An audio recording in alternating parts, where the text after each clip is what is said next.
ছিল যদি মৃত্যুও হয় তবু যেন আমার মৃত্যুর বিচার হয়। আমি এই বিচার চাই। ইনসাফের বাংলাদেশ চাইলে যদি মৃত্যুবরণ করতে হয়, আর কত রক্ত দেবে আমাদের সন্তানেরা? আর সহ্য করার ক্ষমতা আমাদের নাই। আমাদের সন্তানদের বাঁচতে দিন। ইনসাফের বাংলাদেশ গায়েব হোক, আমরা আর সহ্য করতে পারি না। প্রশাসনের কাছে, সবার কাছে একটাই মাত্র অনুরোধ, আমাদের বাচ্চাদের বাঁচতে দিন, আমাদের ইনসাফের বাংলাদেশ দিন।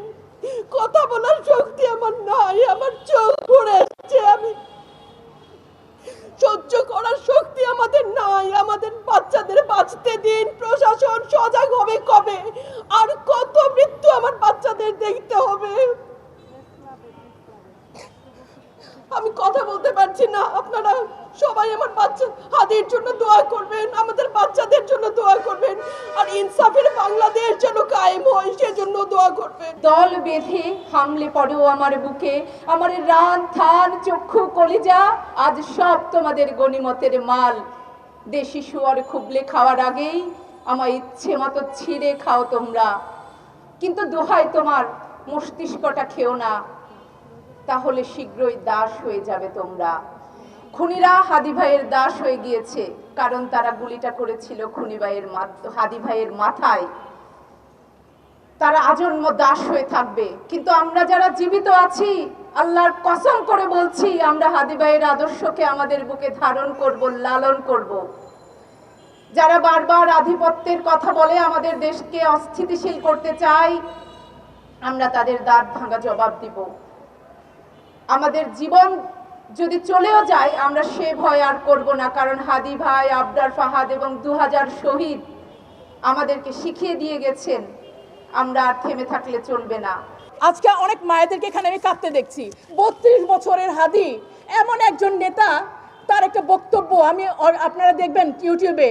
সে বলছে যে আমার দলের যারা সবগুলাকে আমার সন্তান মনে হয়, বাচ্চার মতো মনে হয়। সুবহানাল্লাহ, একটা বাচ্চা বয়সী ছেলে তার অনুসারীদেরকে বলছে, তার দলের লোকদেরকে বলছে তার বাচ্চা মনে হয়।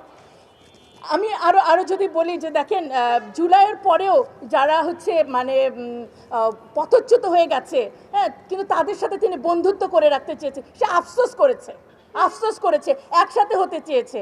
হ্যাঁ, একবার একটা ঘটনা আপনারা দেখেন, নির্বাচনী প্রচারণায় তার উপরে একটা ফ্ল্যাট থেকে ময়লা পানি ফেলা হয়েছে।